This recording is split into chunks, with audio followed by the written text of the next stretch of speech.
Em nosso estudo de hoje está no Evangelho de Lucas, capítulo 17, versículo 20. O reino de Deus não vem com aparência exterior. Emmanuel comenta na lição 107 do livro Caminho, Verdade e Vida, Vinda do Reino. Os agrupamentos religiosos no mundo permanecem quase sempre preocupados pelas conversões alheias. Os crentes mais entusiastas anseiam por transformar as concepções dos amigos.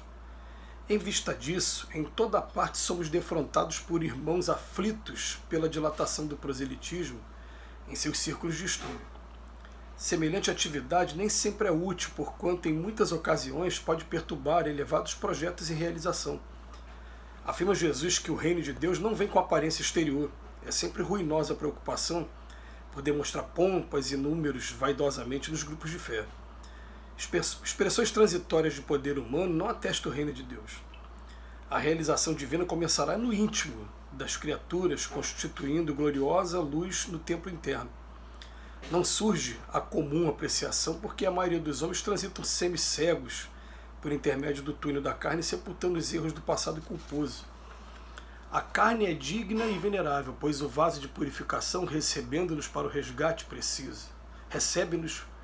Recebendo-nos para o resgate preciso. Entretanto, para espíritos redimidos significa morte ou transformação permanente. O homem carnal, em vista das circunstâncias que lhe governam o esforço, pode ver somente o que está morto ou aquilo que vai morrer. O reino de Deus, porém, divino e imortal, escapa naturalmente à visão dos humanos. Emmanuel começa a lição de hoje falando que tem uma preocupação muito grande dos agrupamentos religiosos nas conversões. É lógico que isso reflete o grau de egoísmo que nós temos ainda dentro de nós. É o ego, egoísmo, vaidade e orgulho. Por quê? Porque normalmente é muito comum a gente encontrar nesse mundo pessoas que só estão, ou só se abrem, só se consideram aptas a se relacionar com pessoas que pensam na mesma faixa vibratória que ela.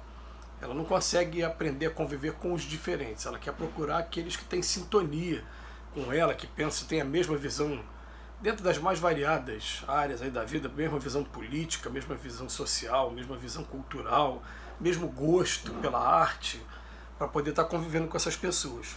Então, ou você converte a pessoa para o seu ponto de vista, e aí entra essa aflição que ele está dizendo aqui, né, que as pessoas começam um anseio por transformar as concepções dos outros, e fala, em vista disso, em toda parte somos defrontados por irmãos aflitos. Né? E ele vem falar, chamar atenção, ou a pessoa faz isso, ou então não consegue se relacionar de maneira que é até interessante, né? É você fazer um exercício com você mesmo. Tenta fazer o seguinte, eu quero me relacionar com um grupo de pessoas que sejam diferentes, de posições religiosas diferentes, respeitando a opinião deles e sem querer interferir com a minha. Isso é um exercício de amor ao próximo bastante interessante, que a gente vai aprendendo que quando a gente aprende a respeitar a religião das pessoas, a gente está respeitando aquilo que ela tem de mais importante na vida dela, porque muitas das vezes a base toda da vida dela está em cima daquela opção religiosa que ela teve. Né? Mas tirando essa observação inicial de lado, que o Emmanuel fez aqui para a gente, ele vem dizer para a gente que, afirma Jesus que o reino de Deus não vem com aparência exterior. É justamente o que diz o versículo de Lucas hoje, e é o tema da página de hoje, que é vinda do reino. Nunca foi, nunca será com aparência exterior. Aliás, é muito comum até a gente encontrar, na infantilidade que ainda move os nossos corações aqui na Terra, a gente ficou a vida inteira cego para as coisas do espírito, para as coisas religiosas. E de repente, quando começa a observar agora, começou a abrir os olhos agora para isso. E já se acha salvo, já se acha escolhido, acha que vai ser arrebatado, já acha que... Mas peraí, você tem todo um passado de equívocos, e foi ontem que você acordou para a existência do Cristo, ou ontem que você acordou para os seus postulados. Mas a pessoa acha que a partir desse momento, não, que tem uma transformação de uma hora para outra. Né? E a gente vai vendo que não é por aí, que você vai vendo até o que aconteceu com Paulo depois que ele se converteu, quais foram as provas que ele teve que dar, o que aconteceu com Pedro depois também que ele se converteu, que aliás Pedro, Jesus foi bem claro durante o momento aí do Evangelho, fala, Pedro, o dia que te converteres, quer dizer, Pedro não era convertido, a impressão que dá é que Pedro só se converteu de verdade após ter negado 3 vezes e Jesus ter dado a oportunidade de 3 vezes ele dizer que amava, antes do galo cantar de novo, e quando ele começou a Casa do Caminho, o trabalho maravilhoso está descrito no Ato dos Apóstolos. Então a gente vai ver o seguinte, né? Quando isso acontece com a gente, aí que a gente começa a buscar de dentro da gente. Né? Quando eu estou aprendendo a respeitar o ser humano, eu estou aprendendo a amar o ser humano, eu já não estou guardando mais mágoa dentro de mim, eu estou controlando agora minhas explosões emocionais, eu estou conseguindo perdoar, eu não estou conseguindo a partir de agora não ter mais esse comportamento agressivo. Aí a gente começa a observar essa vinda do reino, porque a vinda do reino não é com aparência exterior, e não é também por demonstração de conhecimento, porque a gente vai ver que uma coisa é inteligência, outra coisa é moralidade. A gente vai ver que esse mundo que a gente vive tem muitas pessoas, muitos dotes de inteligência, mas que a moralidade ainda não está acompanhando. Por quê? Porque é um processo natural, a inteligência vem primeiro, daqui a pouco vem a moralidade junto. Então a gente vai encontrar, por exemplo, médicos, por exemplo, uma pessoa que é cardiologista, e hipertenso, obeso. Mas ele não tem esse conhecimento, como é que ele consegue ser desse jeito? Gente, uma coisa é inteligência e outra coisa é moralidade. Ele, para poder agora, ele tem que botar na prática aquilo que ele aprendeu, ele sabe muito bem. Aliás, quanto mais necessidade a gente tiver de um determinado conhecimento, mais a gente sabe realmente. Mas o problema é colocar na prática. A hora que a gente consegue colocar na prática, a gente deixa até de falar tanto sobre isso, né, sobre esses assuntos. Enquanto a gente não consegue botar, ele chama a nossa atenção, fica ali incomodando a gente, aí sim, mas depois que a gente começa a aprender a colocar na prática, ele naturalmente vai deixar de ser uma preocupação nossa. Mas essa coisa de querer demonstrar pompas e números vaidosamente nos grupos da fé, querer converter as pessoas, eu sempre me lembro, né, com muito carinho da figura do Chico Xavier mesmo, que é até o homenageado desse mês, né? O Chico Xavier, ele tem um momento que uma senhora vira para ele: meu marido, ele é maravilhoso, ele é uma pessoa, ele é um excelente pai, excelente marido, excelente profissional, ele é um excelente tudo, só pena que ele não é espírita. Ele vira para ela e fala: gente, mas se ele é isso tudo, você não precisa dele, deixa ele ser do jeito que ele é mesmo. Ele não precisa ser espírita, não. Se ele é isso tudo, ótimo.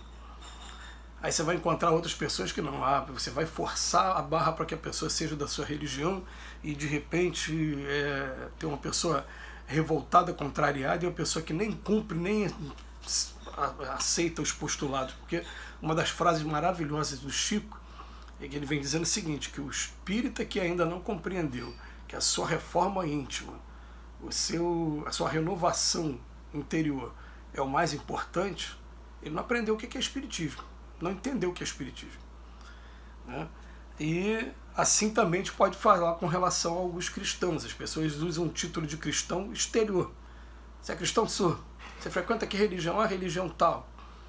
Aí aparece uma primeira oportunidade, não, tem que matar mesmo, tem que... mas peraí, você é cristão? Calma aí. Como assim? É isso que o Cristo falaria? É isso que o Cristo faria? A distância que tem entre a teoria e a prática, né? Todos nós, isso acontece com todo mundo, entendeu? E ele vem falar pra gente assim, que a realização divina começará no íntimo das criaturas, constituindo gloriosa luz no tempo eterno. Ela não, na maioria das vezes, não vai surgir para apreciação de todo mundo, não. A gente vai ver o seguinte, né? Aquela pessoa que está aprendendo vou usar um termo aqui que é engolir sapo, a não reagir às agressões externas que chegam até ele. Ao tempo todo relevar, essa pessoa está começando a aprender o que é cristianismo.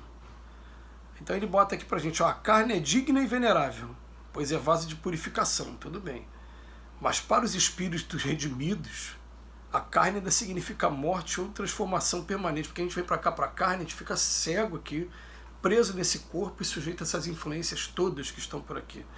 Então ele bota aqui, o homem carnal, em vista das circunstâncias que ele governa o força, ele pode ver somente aquilo que está morto ou que vai morrer. Agora o reino de Deus não, ele é divino e imortal, ele vai escapar da nossa visão. É para onde a gente deve envolver todos os nossos esforços. Eu quero aprender a desenvolver essas virtudes em mim, porque são essas virtudes que vão acender uma luz em mim, enquanto espírito, não nesse corpo, para quando esse corpo aqui acabar meu tempo aqui nele, eu ver qual é o caminho que eu vou tomar aí nas várias moradas da casa do Pai. Que Jesus nos abençoe hoje e sempre.